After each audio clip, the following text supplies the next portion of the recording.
Hello, and welcome to another episode of VFX Talks, a show about leadership and development in the VFX industry. My name is Alfred Lindahl, and today I want to talk about the state of the industry and try to give you some background of why we are where we are. Because I guess it's pretty obvious that a lot of people are struggling, a lot of VFX studios are struggling at the moment. And I don't think everyone knows why we are in this state, especially the younger artists coming into the industry. So I thought I'd try to summarize a bit of how we ended up here, like the history of the industry basically. And I'm gonna try to keep it short. I'm struggling with that. We'll see how it goes. Yeah, but first I just want to say like a really huge thank you for all the love and support I got after the last episode and my post on LinkedIn about my struggles. I have to say that, yeah, I felt like my gut feeling said that this episode will resonate with some people, but I didn't expect like friends to call me and other like people I don't even know reach out to me and tell me about their situation. And I feel so grateful and so fortunate to be surrounded by so many loving and caring friends. So thank you so much for that. That really meant a lot to me.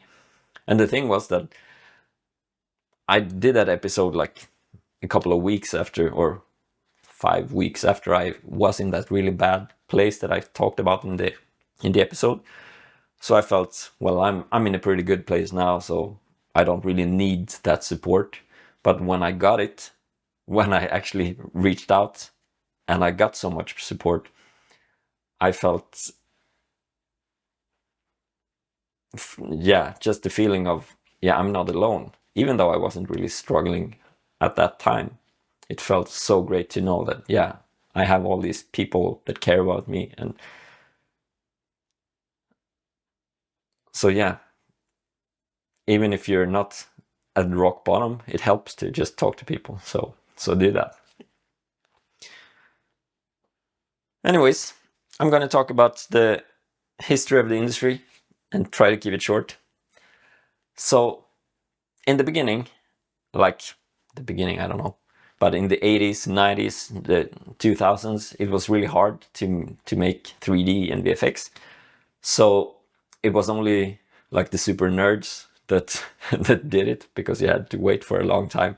I remember probably in the 90s when I started, just as a kid at home, I rendered some ants with just spheres and like cylinders as legs, and a glass jar that was a big cylinder. And I remember that still frame. I rendered that still frame low resolution. Like I had to wait overnight to get something. So if you weren't really fascinated by 3D or the process, then you wouldn't keep going. So in the beginning, it was these nerds as myself, and I say nerds with a lot of love and respect. And I guess when they started to be able to work with their hobby, their passion as a job, to actually make money, I guess they weren't so focused on the business side. Can I make even more money? Can I, like, what's the best business strategy for me? It was more like, this is cool, let's do this. And if they pay me, that's just a bonus. And where I'm going with this is that I guess in the early days, the business side of the industry didn't really match like the rest of the movie industry, for example, where we had these other departments that have been doing this for a very long time. So, for example, like the set builders and lighters and everyone else, the casters and the wardrobe people, they have been doing this for many years before. So they were already established, and then the VFX artists came in as like, oh, this is so cool, let's do this. And maybe they weren't so focused on the business side of things. So I think being sort of a new department in the film industry made us suffer, or we're still suffering from that, because one of the main problems with the industry is the business model, that we are like, you get a script or a storyboard and you're supposed to estimate how many days are you going to work on each shot. You haven't even seen the footage because it hasn't been filmed yet, and you're supposed to estimate that and then do a bid and say to the client, we can do it for this much, and then another studio will estimate and do another bid and say we can do it a bit cheaper. And then when they are awarded the show and they get to work on the shots, they realize, oh well, this shot looks much more difficult than it looked in the storyboard, or what it sounded like in the script. But then you're like, you sort of promised that this is the cost, and then you don't really want to bother the client and say, oh, we have to rebid all of these shots, and we come back to why that is. But I think one thing that we failed to do in the beginning, in the early days when there were just a few companies that did VFX, was to form some sort of trade union, trade association. And there's this guy, Scott Ross, that is talking about this. He's pretty public about it. He was one of the founders of Digital Domain. And he worked at ILM before that and stuff like that. He has a book out now that's called Upstart, so you can read about that. And in his books, he talks about that he pushed for this trade association, so we can agree on, we're not going to work under these below these circumstances, like like all the other departments in the film industry has. Like, if we work overtime, we're going to be paid this much more and stuff like that. But the other companies in the industry weren't really interested in that at the time. And now it's a bit too late to to do that, because now the industry is so spread across the world, and there are so many new companies, or so many just companies all over the place. So there's always someone that can make it cheaper, so the film studios can go to someone else and say, how much can you do it for? How low can you go? And we end up in this circle of like underbidding that just pushes the price down. And now with the globalized industry as well, you can always go to a cheaper country, like go to Asia and do it for cheaper, because the labor costs are so much lower and the workers' rights are so much poorer. And so yeah, we have that, the underbidding and the lack of trade union. Another thing I want to talk about is the growth of the industry. Like in the beginning, in those early days, a few small companies owned by artists that started the companies, and they were like run with the love for VFX. And then sometime during maybe 2007, I think, the first Transformers movie came out. And 2009, Avatar came out. And then the Marvel movies started coming out. We had this boom in the demand for VFX. So the industry started growing quite a lot, which was good for the artists, because there was like a greater demand than supply of artists. So we could get better rights and maybe paid overtime and stuff like that. I remember that when I worked at Ghost in Copenhagen back in 2006 or 7, we started getting paid overtime, and that was like a big thing in the industry. Before that, it was just Wild West. You were happy you got to work in this amazing industry, basically. But then it became more of a regular job. But this rapid growth also attracted a lot of investors, because then when they see, oh, there's an industry that is growing, maybe we can make some money here. We can buy a VFX studio and make it grow, and then we can sell it again a few years later. And that's basically how the investors make money.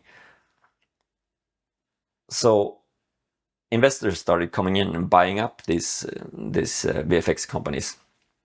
And then we also had like when Game of Thrones started airing, was that in 2011 or something? And we had this TV series boom, that suddenly you got high-end VFX for TV series as well. And then, of course, the streaming services started popping up, and the industry just continued growing, which attracted more investors and more mergers between these big companies, and more like umbrella companies like Technicolor started buying up. First they bought MPC back in 2008, and then they bought Micros and some other company. And yeah, we had this merger with the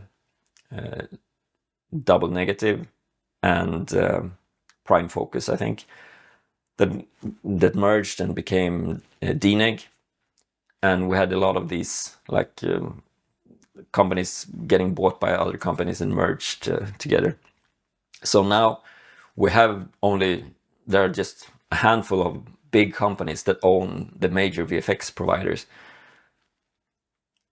So that is a bit unsettling, because I like the artist-owned companies, where more like the kind of boutique studios, where you prioritize the craft, the love for VFX, the art of VFX, and also the people working there.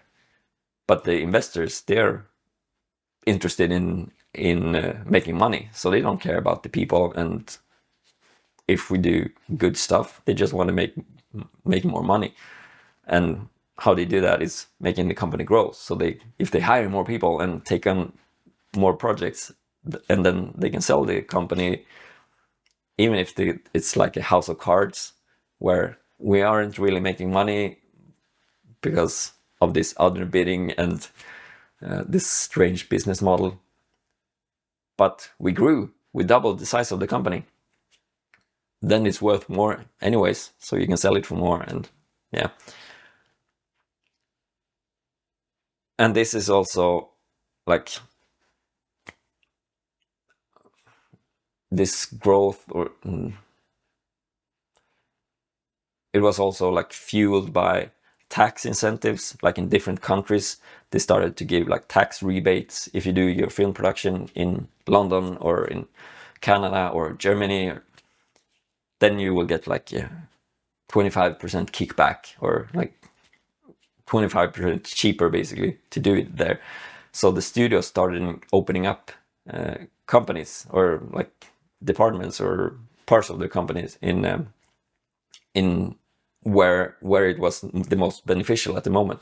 So a lot of companies moved to Canada and opened up there, and a lot of companies started in London a long time ago, where it was beneficial to be there. And then of course, when like you can see that expanding into India and this like low cost countries, poor labor law, what do you call it? Not so many workers' rights and stuff like that to be bothered by. Then the companies started expanding to those places. And again, maybe not sustainable, because they were, maybe I'll do a separate episode about the outsourcing part of the industry, but yeah, not very sustainable, maybe, in the way they just try to make a lot of money, so they might not be focused on developing the artists and making them happy, and because they can just bring in new juniors and hope that it works. So now we have these big like international companies that own several studios, and the studios are spread out across the world in different places. And then we had the COVID thing happening. So first all the film productions stopped, and then like when everything came back, and yeah, at that same time people were home streaming. So we had this streaming wars starting, where the streaming companies wanted to attract as many people as possible, maybe not making money while doing it, but getting their business shares. I mean, and then hopefully they would start making money in the future, I guess they were thinking. So we got this catch-up effect when the demand for VFX suddenly, after COVID, or when the film production started to get going again, and the demand for VFX really exploded. And then, of course, these companies owned by investors that wanted to make money, they saw, oh, we can hire tons of people, so we can produce all of these shows.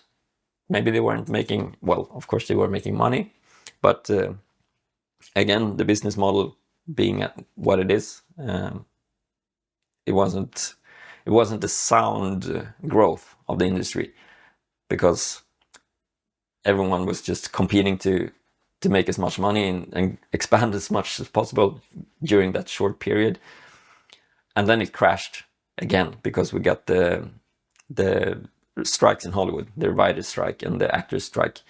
And then everything stopped again, and a lot of people got laid off. Companies went bankrupt. And yeah, the industry suffered a lot. A lot of people suffered a lot. But then we got this catch-up effect again when things came back. The strikes were over. The film productions got going. So then the companies, oh, we need to expand again. We need to bring in as much work as possible to cover for our losses from the low. And again, if you are a company owned by artists that are focused on like the longevity of the company, and then you might think, will we be able to sustain this super big company when things go back to normal, or will we have to lay off a lot of people, and or will we have to close down that office in another part of the world, or but investors aren't concerned about that. Of course, there are exceptions. There are probably good investors out there, but yeah, they weren't. It was clear that okay, this isn't sustainable. We're just growing and growing the industry. But what happens when things go back to normal? And I would say that now we are probably a bit below normal, because things came back to normal, but we got wars in the world and trade wars, and so we're in a bit of a recession now, and with inflation, and so now we're a bit below baseline. But during these booming years, we trained a lot of artists. A lot of schools just poured their students into the industry, and there was this big demand for it. But now there isn't such a big demand anymore. So now I would say that we are more VFX artists in the industry than there is a need for. And that sucks, of course. That is really bad. That's super unfortunate. And we'll see what happens in the future. I will probably do another episode trying to predict the future a bit. But we are in this sort of difficult situation.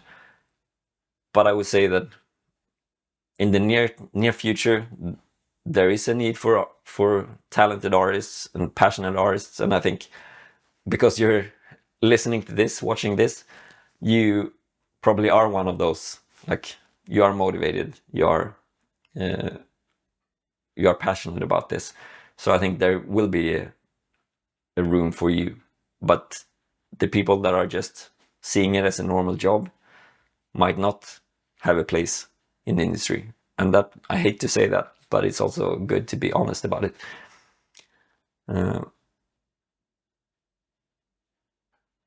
So yeah, another thing that affected the industry quite a lot is during Corona, the COVID lockdown,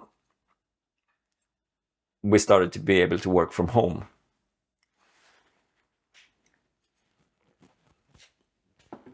And for the new people in this industry that came in after the pandemic, you might not know that before that we weren't allowed to work at home at all, because the film companies and the TV studios were so afraid of leaks. Like, what happens if someone leaks that this guy dies in the next season of Game of Thrones? They would lose a lot of money, and it would be very embarrassing, and people wouldn't want to watch the show maybe. So everyone was like locked in these buildings. In some places you even had to hand in your phone when you got there in the morning, so you couldn't take pictures or record anything. Or yeah, and all the like the USB drives on the computers were blocked, so you couldn't steal any footage or anything. But during the pandemic, the film studios were like, oh, we're more interested in getting these things out now than we're worried about the leaks. So then they allowed the studios to start to have their artists work from home. And that, of course, improved the lives of a lot of people. And it helped the studios to also hire people from other places. Before that, we just had to fly everyone in and house them and like pay for hotels or apartments and stuff like that. So it became much more convenient for the studios to hire people in different parts of the world. But that also added to this underbidding thing, that if you can find someone that would do it for cheaper in this other country, then you can go with this artist instead. So if you're just interested in making money, then you will try to find the cheapest artist. Of course, you want a good artists as well. But if you have a choice between two similar artists and one is cheaper, they maybe live further away, but you can still go with them because you don't have to fly them here. Compared to before, when you had to take the ones that were willing to relocate or the ones living in your city or in your area. So that also like enhanced this or amplified this underbidding. Now we can do it cheaper by handpicking the cheaper artists. Another big thing that is affecting the industry at the moment, that is due to this working from home thing, is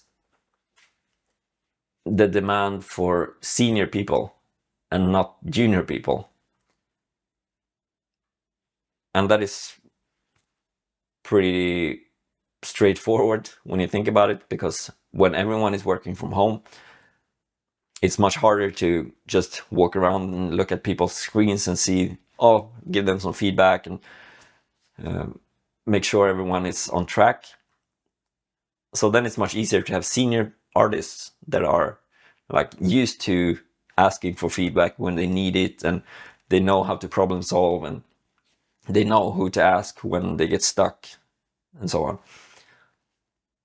So then you'd much rather hire a senior than a junior, even though it might be junior tasks. Especially now when there's a like surplus of artists, and you can find a senior for a junior's rate. So now, yes, a lot of people are out of work, but I would say especially the juniors are really struggling to get into the industry or to stay in the industry. And another part is that when people are working from home, it's much harder to get mentorship. So if you are a junior, even if you are at the office, your seniors, your supervisors might not be there because they have families and So for them, it's much easier to work from home. So you don't, as a junior, you won't get that same mentorship. So you won't progress. You won't develop as much as before when everyone was in the same office. So now you will stay a junior for longer, and then it's harder to get those positions where you're supposed to be a senior. So that really sucks. That's something I'm thinking about a lot. How can we solve this issue? Because that's something I really love about the industry. This willingness to share, and like the no what do you call it? No prestige. If someone needs help, you just help them. You just walk around and talk to people in the office. And I don't know how we will get that back, but that's something I'm talking to people about, and I'm investigating. But yeah, that might be another episode. So that's the state we're in. Like, we've had this rapid growth that attracted all these investors. So now the major studios are owned by these investors. There are a few like boutique studios left, and I guess new ones are popping up. But majority is owned by investors that are focused on making money and, of course, cutting costs. We have this business model that isn't working with this bidding thing, and the lack of trade unions and agreements between companies that we won't go lower than this or what have you. And then we had this catch-up effect after the corona lockdown, and then after this writer's strike, we had this catch-up effect where a lot of our artists, like the demand for artists was so high. So everyone got hired and the industry grew. And then now we're back to normal or below normal, because the streaming services aren't really making money. A few of them are, but most of them are still losing money. And we have this work from home thing where just the seniors are getting hired, because you can find seniors for juniors rates now when there's such a surplus of artists. So we're in a pretty shitty place at the moment. And I would also say that the film industry is struggling. It's not just the VFX side of things at the moment. So it's also the other departments in the film industry that seems to be struggling at the moment, because in a recession, people spend less money on entertainment, and the streaming services are not making so much money, so they don't want to invest too much in movies or TV series at the moment. So that's where we are, and I guess this is my perspective on it. So if you agree or disagree, please let me know, because I'm learning about this as well. I'm reading Scott Ross's book at the moment, and I'm reading online, trying to figure out how stuff connects together. And I will probably have to do an episode about the future as well, because that is going to be a huge topic. I'll probably try to find someone to interview about the future, because I'm not the best to talk about AI and that part. But so that's that. And again, if you're struggling, reach out to your friends, like reach out to me, reach out to other people that are open about their hardships and their struggles, because that really helps, and it makes you feel less alone. And I guess that's like the thing that is the most important, because when you feel alone, it's so easy to feel shame, and then you isolate it even more, and then you end up in this negative spiral, and then it's really hard to go out and find new jobs, because you feel like you might get depressed and feel completely worthless, and as I talked about in the last episode. So seek support and reach out. If you don't have anyone, reach out to me. I'll try to answer anyone that does that. Or if you just want to talk about the state of the industry, please reach out. I love talking about this stuff, and I love talking to nerds. Like I have people that I wanted to interview but never really happened. But we did this pre-interview, so we talked about HR in VFX for, I don't know, 2 hours late at night, and it was so good to just talk to someone else that are passionate about the same things and just connecting about that. So yeah, reach out. Let's have a talk. Take care, everyone. Cheers.